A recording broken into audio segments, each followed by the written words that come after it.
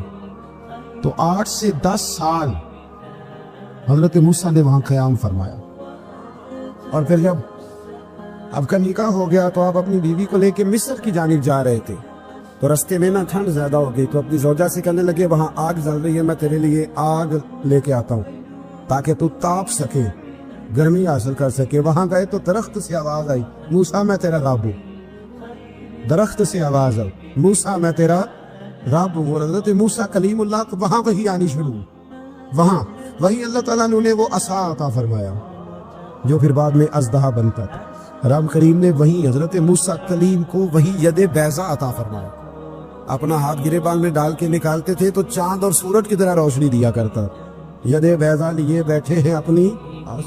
میں کبھی کبھی کہا کرتا ہوں کہ مولا کے دینے کے انداز بڑے انوکھے ہیں۔ بھائی یوسف کو کنویں میں پھینکتے تو اللہ مصر کا حکمران بنا دیتا۔ تو پھر حضرت موسیٰ وہاں سے واپس آئے اور آ کر کے آپ نے دوبارہ وہ سارا نظام زندگی شروع فرمایا۔ موسیٰ علیہ السلام نے ان کو دعوت حق دی اور کہا کہ میں تمہارے پاس واضح نشانیاں لایا ہوں، بنی اسرائیل کو میرے ساتھ بھیج دو۔ فرعون نے معجزات پیش کرنے کے لیے کہا تو حضرت موسیٰ علیہ السلام نے اپنا عصا زمین پہ ڈالا، اپنا عصا اپنی چھڑی اپنا ڈنڈا زمین پہ ڈالا تو وہ ایک واضح اژدہا بن گیا۔ پھر حضرت سیدنا موسیٰ علیہ السلام نے اپنا ہاتھ گریبان سے نکالا تو وہ دیکھنے والوں کے لیے روشن ہو گیا، ہاتھ کے اندر نور پیدا ہو گیا۔ ید بیضا لیے بیٹھے ہیں اپنی آستینوں میں۔ فرعون کے سرداروں نے حق کو قبول کرنے کی بجائے اسے جادو قرار دے دیا اور کہا کہ یہ تمہیں اپنے ملک سے نکالنا چاہتا ہے۔ انہوں نے کہا اس معاملے کو ذرا ڈھیل دو اور جادوگروں کو جمع کرو۔ جادوگر آئے، انہوں نے فرعون سے کہا کہ ہم حضرت موسیٰ کے مقابلے میں جادو تو دکھائیں گے معاذ اللہ، لیکن اگر ہم غالب آ گئے تو پھر ہمارا انعام کیا ہوگا؟ سودا پہلے طے کر رہے ہیں، کیا انعام ملے گا؟ اس نے کہا کہ اگر تم غالب آ گئے تو میں تمہیں اپنا قریبی بنا لوں گا۔ بادشاہوں کا قریبی ہونا بھی تو بڑی بات ہے نا، لوگ بڑے پاپڑ بیلتے ہیں قریبی ہونے کے لیے، اور یہ جو قریبی ہوتے ہیں نا، بالخصوص جو بادشاہوں کے قریبی ہوتے ہیں، بادشاہوں کی تباہی کا سبب بھی یہی لوگ ہی بنتے ہیں۔ یہ ان کو روز خبر دیتے ہیں کہ سب اچھا ہے، سب اچھا ہے، اور دنیا کے زیادہ تر حکمران انہی لوگوں کی وجہ سے تباہ ہوتے ہیں، کیونکہ ان کا خود عوام سے رابطہ نہیں رہتا۔ اگر وہ خود عوام کے ساتھ ڈائریکٹ رابطہ کریں تو شاید انہیں اچھی اور صاف ستھری چیزیں سمجھنے کو مل جائیں۔ خیر، جادوگروں نے جب کہا ہمیں کیا دو گے تو اس نے کہا تمہیں قریبی بنا لوں گا۔ جادوگروں نے موسیٰ علیہ السلام سے کہا کہ آپ پہل کریں گے یا ہم پہل کریں؟ تو موسیٰ علیہ السلام نے کہا تم پہل کرو۔ جب جادوگروں نے اپنی رسیاں زمین پہ ڈالیں تو لوگوں کی نگاہوں کو سحر زدہ کر دیا، جادو کر دیا اور انہیں ڈروا دیا۔ انہوں نے کہا یہ تو بڑا جادو لے آئے۔ تو اللہ تعالیٰ نے حضرت موسیٰ علیہ السلام کو حکم دیا کہ آپ بھی اپنا عصا زمین پہ ڈالیں۔ ان کی رسیاں سانپ بن گئی تھی نا، دراصل وہ سانپ بنی نہیں تھی، لوگوں کی آنکھوں پر جادو ہو گیا تھا، انہیں سانپ نظر آ رہا۔ فرمایا آپ بھی اپنا عصا زمین پہ ڈالیں۔ وہ عصا سانپ بنا اور جادوگروں کی ساری چیزوں کو نگل ہی گیا۔ ان کی بہت ساری رسیاں سانپ بنی تھی، ان کا ایک ہی عصا سانپ بنا اور سب کو نگل گیا۔ اس طرح کے معجزے کی حقانیت اور جادوگروں کا بطلان ثابت ہوا اور فرعونی رسوا ہو گئے۔ جادوگر سجدے میں گر گئے اور اللہ پر ایمان لے آئے۔ فرعون نے انہیں دھمکی دی کہ تم میری اجازت کے بغیر ایمان لے آئے ہو، میں تمہارے ہاتھ اور پاؤں مخالف سمت سے کاٹ دوں گا، یعنی الٹا ہاتھ کاٹ دوں گا، سیدھا پیر کاٹ دوں گا، میری بغیر اجازت ایمان لے آئے ہو، اور تمہیں سولی پہ بھی چڑھوا دوں گا۔ انہوں نے کہا کہ ایمان لانے کی پاداش میں تم ہمیں سزا دینا چاہتے ہو؟ پھر انہوں نے اللہ تعالیٰ سے صبر اور استقامت کی دعا کی۔ اس کے بعد فرعون نے بنی اسرائیل کے بیٹوں کو قتل کرنے کی اور بیٹیوں کو زندہ چھوڑنے کا حکم دے دیا۔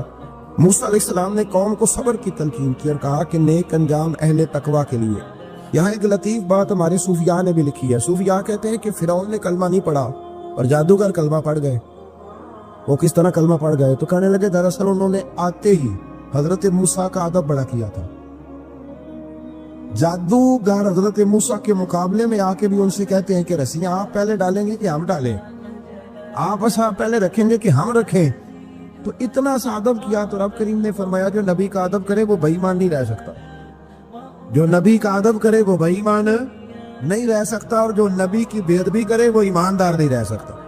ختم ہو گئی بات۔ یہاں ہمارے صوفیاء نے یہ بات لکھی ہے کہ چونکہ انہوں نے آتے ہی کہا تھا کہ آپ پہلے ڈالیں گے یا ہم پہلے ڈالیں، تو حضرت موسیٰ سے انہوں نے پوچھ لیا، نبی کے پوچھے بغیر پہل لکھی، تو اللہ نے انہیں ایمان کی دولت عطا کر اللہ تعالیٰ نے فرعونیوں پر قحط سالی کا عذاب نازل کیا۔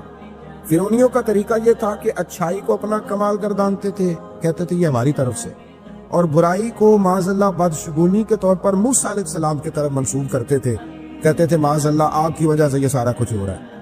ہوتے نا نہیں کہتے ہیں جب سے میں وہاں گیا ہوں تب سے، ہمارے بزرگ ایک لطیفہ بھی سنایا کرتے تھے کہ کسی زمیندار نے نماز پڑھنی شروع کی تھی تو اس کے جانور مرنے شروع ہو گئے۔ اب لوگ سمجھتے ہیں کہ معاذ اللہ شاید یہ کسی بزرگ کے سبب سے ایسا ہے، حالانکہ یہ تو اللہ کی طرف سے آزمائش ہوتی ہے، اس کی حکمتیں ہوتی۔ اللہ تبارک و تعالیٰ نے ان پر عذاب کیا نازل کیا۔ آیت نمبر 130 اور 143 کا بھی آپ سورہ اعراف کی پڑھیں، اللہ تعالیٰ نے ان پر ٹڈیوں کا، چوہوں کا، مینڈکوں کا اور خون کا عذاب نازل کیا۔ یہ کس قسم کا عذاب ہے؟ جوئے پڑ گئے، ٹڈیاں آ گئے، یہ اللہ نے عذاب نازل کیا۔ سورہ یوسف کا ذکر فرمایا اور ارشاد فرمایا جا رہا ہے کہ الف لام را یہ حروف مقطعات ہے، فرمایا تلک آیات الکتاب المبین، یہ آیتیں ہیں کھلی ہوئی روشن کتاب کی۔ فرمایا انا انزلناہ قرآنا عربیا لعلکم تعقلون، بے شک ہم نے قرآن کو عربی میں اتارا ہے تاکہ آپ لوگ اسے خوب سمجھ لیں۔ ارشاد فرمایا جا رہا ہے نحن نقص علیک احسن القصص، ہم بیان کرتے ہیں آپ سے ایک بڑا ہی پیارا قصہ۔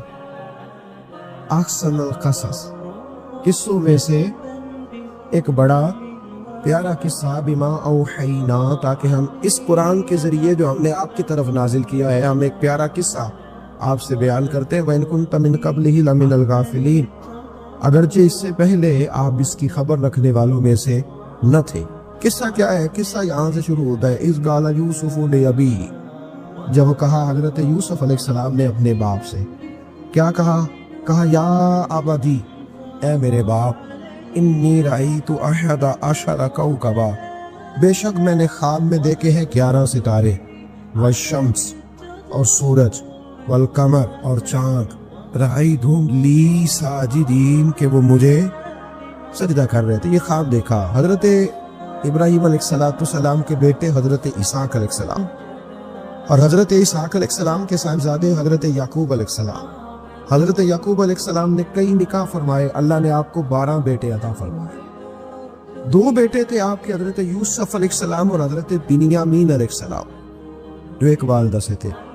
حضرت یوسف علیہ السلام بڑے حسین و جمیل تھے، بڑے خوبصورت تھے۔ زندگی لوگوں نے ماں بیٹے کا پیار بیان کیا ہے، یہ وہ واقعہ ہے جس نے باپ بیٹے کا پیار بیان کیا اور انوکھے انداز میں بیان کیا۔ یعنی باپ اور بیٹے کے پیار کا بھی کوئی شخص کسی جگہ تصور کر سکتا، اسے ماپا اور تولا جا سکتا نہیں ہے۔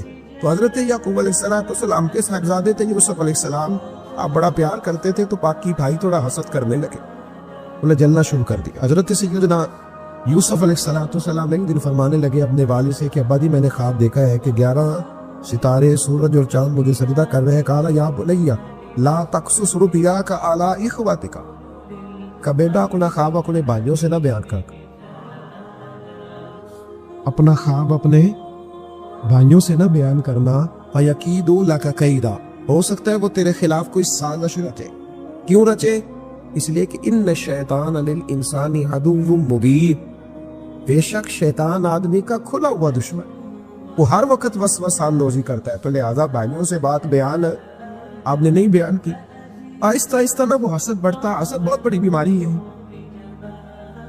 اگر نبیوں کے بیٹوں میں ہو سکتا ہے تو عام انسانوں میں کیوں نہیں ہو سکتا؟ انبیاء کے بیٹے اگر کر سکتے ہیں تو عام لوگ بھی۔ آپ جب کسی شخص کو دیکھیں نا کسی کے بارے میں کچے جملے بول رہا ہے، کمزور بات کر رہا ہے، تو پہلے اچھی طرح ٹٹول لے کہ حق بیان کرنا ہے یا صرف حسد کے بیچ رہ کے گفتگو کرنا ہے، بہت بڑی بیماری ہے۔ انہوں نے ایک چال بنائی کسوں نے مل کے کہ اس طرح کریں کہ ان کو کوئی سخت سزا دیں، انہیں قتل کر دیتے۔ پھر کہنے لگے مارتے نہیں، کنویں میں پھینک دیتے۔ حضرت یعقوب علیہ السلام کی بارگاہ میں حاضر ہوئے تو حاضر ہو کے عرض کی کہ ہم سیر کرنا چاہتے ہیں، تو ہمارا بھائی یوسف بھی تو ہمارا بھائی ہے نا، ہمارے ساتھ بھیجے، وہاں کھیلے گا، کودے گا، کھائے گا، پیے گا۔ حضرت یعقوب علیہ السلام نے فرمایا نہیں، مجھے ڈر لگتا ہے کہ کہیں میرے یوسف کو کوئی تکلیف نہ پہنچے۔ کچھ ایسے ہوتے ہیں جنہیں جدا کرنے کو دل ہی نہیں کرتا کہ وہ جائیں نہ۔ کئی دفعہ بعض بچے نالائق ہوتے ہیں، وہ جدا ہوتے ہیں، لیکن ان کو جدا کرنے کو دل ہے۔ لیکن حضرت یوسف تو لائق بچے تھے نا اپنے والد کے، ان کا بھی نہیں ارادہ تھا۔ بھائی لے گئے اور لے جا کر کے حضرت یوسف علیہ السلام کو پہلے بہت زیادہ مارا،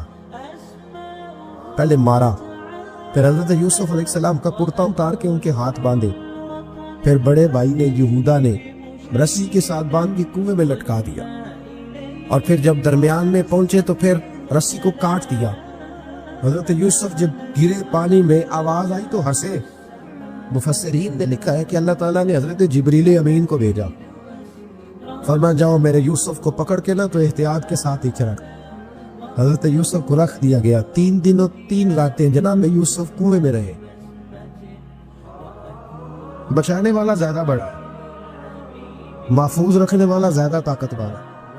3 دن اور 3 راتیں کنویں میں رہے۔ انہوں نے کیا کیا کہ حضرت یوسف کا کرتا چونکہ اتار لیا تھا، 2 کرتے انہوں نے پہنے ہوئے تھے، بعد مفسرین نے لکھا ہے ایک تو کرتا وہ تھا جنہوں نے استعمال کیا، تو ایک کرتا بطور تعویذ کے حضرت یعقوب نے ان کے گلے میں ڈال دیا بطور برکت کے، تو وہ کرتا بھی ان کے گلے میں تھا۔ ایک کرتے سے انہوں نے باندھ دیا، دوسرا کرتا جو تھا نا اس کو خوند لگا کے نا بکری کا، تو حضرت یعقوب کے پاس آئے اور جب دروازے تک پہنچے تو شور کرنے لگے زور زور سے۔ حضرت یعقوب پریشان ہو کے باہر آئے کیونکہ وہ بکریاں بھی ساتھ لے کے گئے تھے، بکریاں چرایا کرتے، تو کہا بکریوں کو بھیڑیا تو نہیں پڑ گیا؟ تو کہنے لگے حضور بکریوں کو تو نہیں پڑا پر حضرت یوسف کو لے گیا ہے، اور حضرت یوسف علیہ السلام شہید ہو گئے۔ حضرت یعقوب علیہ السلام نے نا وہ کرتا دیکھا تو کرتا دیکھ کے فرمانے لگے بڑا سیانہ تھا بھیڑیا، یوسف سارا کھا گیا ہے پر کرتا کسی جگہ سے پھٹا بھی نہیں۔ اس کا مطلب ہے کہ حضرت یعقوب کو سمجھ آ گئی کہ میرے یوسف کو بھیڑیے نے کھایا نہیں ہے، یہ قرآن مجید ہے۔ فرمایا بڑا سمجھدار تھا بھائی، کرتا پھٹا بھی نہیں اور یوسف وہ سارا کھا گیا۔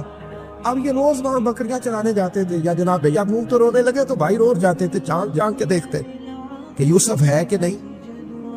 تیسرے دن ایک قافلہ وہاں سے گزرا جو مصر جا رہا تھا، انہوں نے پانی نکالنے کے لیے جب ڈول لٹکایا تو حضرت یوسف نے پکڑ لیے۔ اس شخص نے حضرت جناب یوسف علیہ السلام کو اوپر کھینچا، جب اب واپس اوپر زندہ نکل آئے تو بھائی پھر حیران ہو گئے، ابھی بھی شکر ادا نہیں کیا کہ 3 دن کے بعد دیکھو اللہ نے کتنا فضل فرمایا ہے۔ لیکن وہ پھر کہنے لگے قریب آ کے نا اس سے، یہ ہمارا بھاگا ہوا غلام ہے،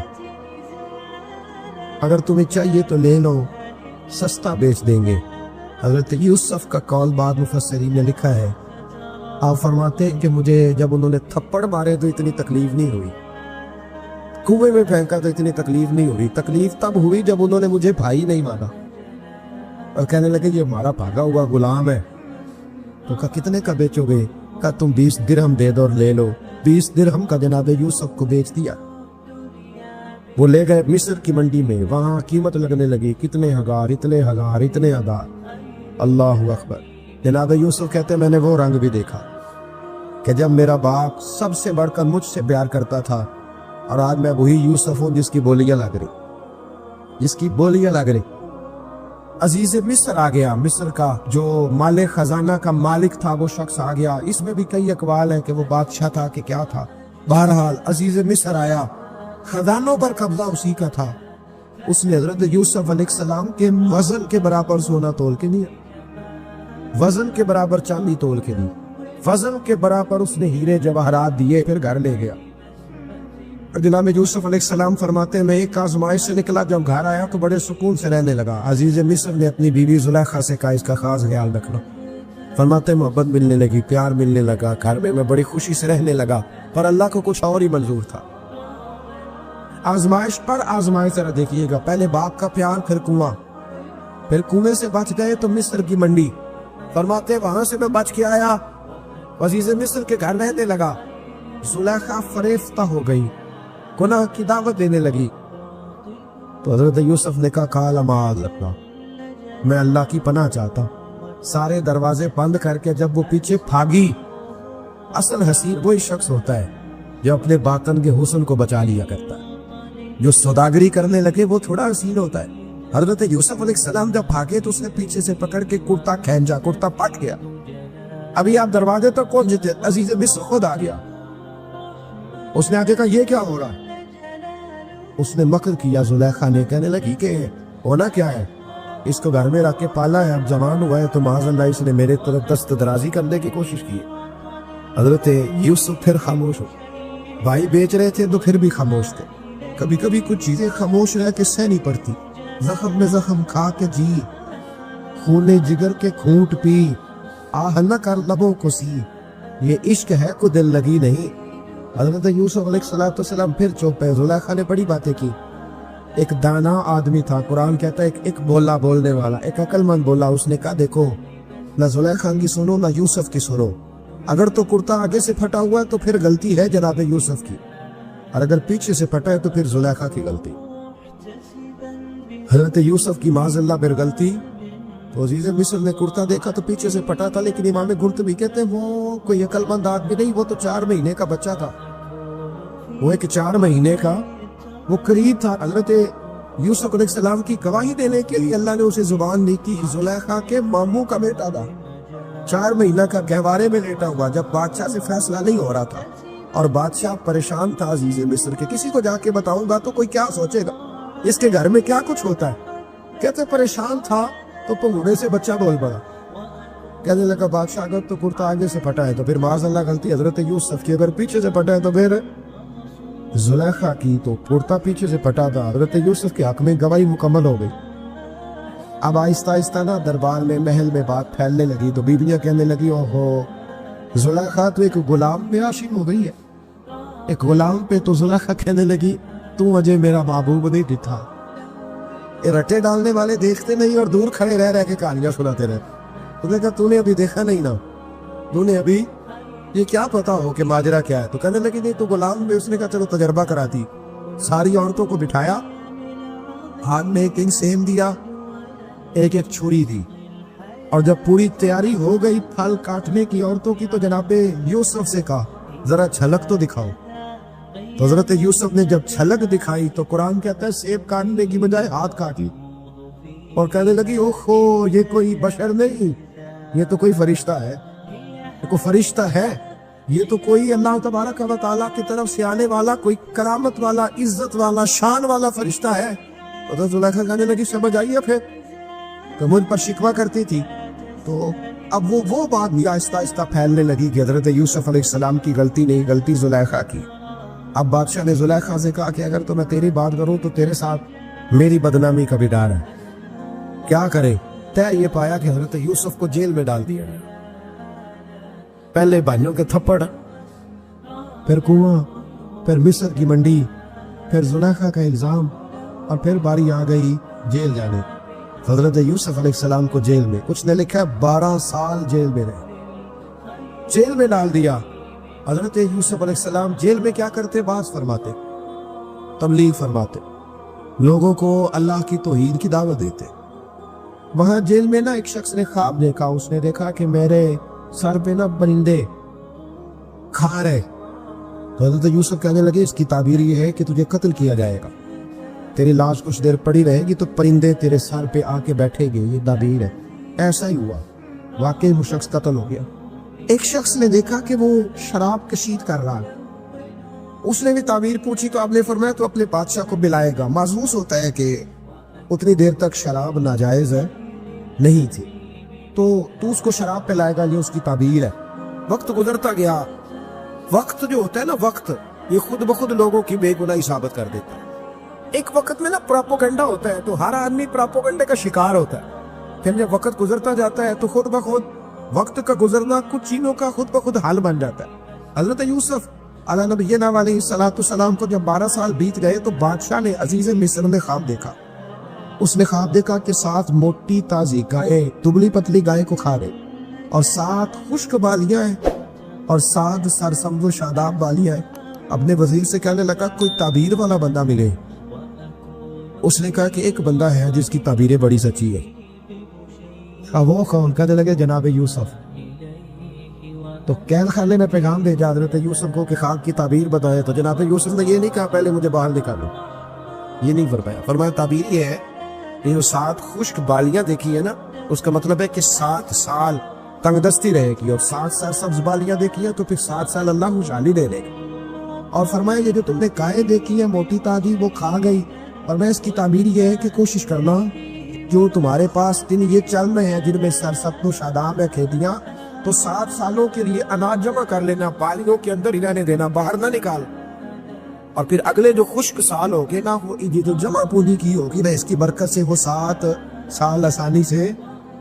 اس پر ہمارے مفسرین نے لکھا اس آیت پر, صوفیاء اور بزرگ تو کہتے ہیں نا سارا اللہ کے راستے میں دے دو, یہ بھی بات اچھی ہے, لیکن اگر کوئی اپنے بچوں کے لیے آنے والے وقت کے لیے کچھ چیزیں سنبھال کے رکھے تو یہ بھی سورہ یوسف سے ثابت ہے. یہ بھی سورہ یوسف سے, تو یہ بھی کوئی ایسا فعل نہیں ہے جس پر کوئی شخص تنقید کر سکے.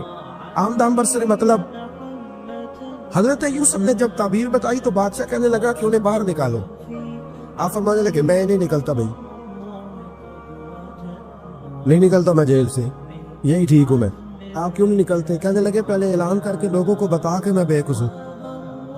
وہ جو تو نے پراپوگنڈا کیا نا اپنے منہ سے اعلان کر. اس نے جناب زلیخا کو بلایا, ان عورتوں کو بلایا, وہ عورتیں ساری سامنے آئیں, انہوں نے گواہی دی کہ یوسف تو بے گناہ ہے. پر سال کتنے لگ گئے؟ اللہ اکبر, 12 سال لگ گئے. یقین کرے کچھ لوگوں کو یہ ثابت کرنے میں نا کہ میں ٹھیک ہوں زندگی بیت جاتی, اور میں تمہارا خیر کا ہوں زندگی بیت جاتی ہے. لوگوں کو ہوش تب آتی ہے جب مزار پر چادر ڈالنے کا ٹائم آ جاتا ہے, ہوش تب آتی ہے, لیکن پھر ہوش کا کوئی فائدہ. 12 سال کے بعد بادشاہ نے ان کو بلایا اور کہنے لگا کہ یہ جو خواب میں نے آپ کو سنایا آپ کرنا کیا ہے؟ تو حضرت یوسف کہنے لگے تم سے کچھ بھی نہیں ہوگا, اگر کچھ کرنا ہے تو پھر یہ خزانے کی ذمہ داری میری لگاؤ. اگر کوئی قابل آدمی ہو تو وہ آگے بڑھ کے بات کر سکتا ہے. یہاں ہر بندے آگے بڑھ کے کہتا ہے مجھے دے دو ڈیوٹی, لیکن قابل ہو تو وہ آگے بڑھ کے بات کرے اور سمجھے کہ میرے علاوہ کسی کے لیے مشکل ہے, تو پھر وہ آگے بڑھے. حضرت یوسف نے جب کہا تو انہوں نے آپ کو وزیر خزانہ بنا دیا. پھر ایک وقت آیا کہ وہ عزیز مصر ہی بن گئے. قحط پڑ گیا. جب مصر میں قحط پڑا تو دائیں بائیں میں قحط پڑا. کنعان کے آپ رہنے والے تھے, وہاں بھی قحط پڑا. حضرت یعقوب بیٹے کی یاد میں رو رو کے تو آنکھوں کی بینائی چلی گئی. اور یارو باپ بھی بڑا ہی پیار کرتا ہے, بڑا ہی پیار کرتا ہے, بڑا ہی. پتہ ہے باقی تمہیں تحفے دیتے ہیں, باقی تم سے محبت کرتے ہیں, تو باپ تو بیٹے کو اپنی جوانی دے دیتا ہے, اپنی جوانی اپنے بیٹے کے نام کر دیتا ہے. باپ بھی بڑا ہی پیار کرتا ہے. سنگیو کوئی نہیں توڑ سکتا. بچے ایسے گھوم رہے ہوتے ہیں نا آپا جی کے سامنے, تو ان کا اٹھنا بیٹھنا چلنا ہی بڑا پیارا لگتا ہے, کہانا جانا ہی بڑا پیارا لگتا ہے. باپ کا تو قدر روز اونچا ہوتا ہے کہ اللہ نے مجھے لال عطا فرمایا. حضرت یعقوب کی آنکھوں کی بینائی چلی گئی رو رو کی. بھائی حضرت یوسف کے جب قحط پڑا تو انہیں پتا چلا کہ ایک واحد شہر مصر ہے جہاں گندم اسٹاک ہے, کیونکہ حضرت یوسف کو پتا تھا, خواب بادشاہ دیکھ چکا تھا, تو آپ نے مال 7 سالوں کے لیے جمع کر لی. اب بھائی آئے, اللہ اکبر, دشمن سامنے نظر آئے, مخالف حاسد, تو پھر انسان ٹھہرا رہے اور انسان کمزور نہ ہو, طاقتور, اتنا طاقتور ہو کہ حکمران ہی بن گیا ہو. ذرا نبیوں کے حوصلے بھی دیکھ, پیغمبروں کے حوصلے بھی دیکھنا. بھائی آئے کا گندم چاہیے, تو جناب یوسف نے اوہو پائیاں جے ایسا آکھنی کو جو بچ خار نہ ہوگی.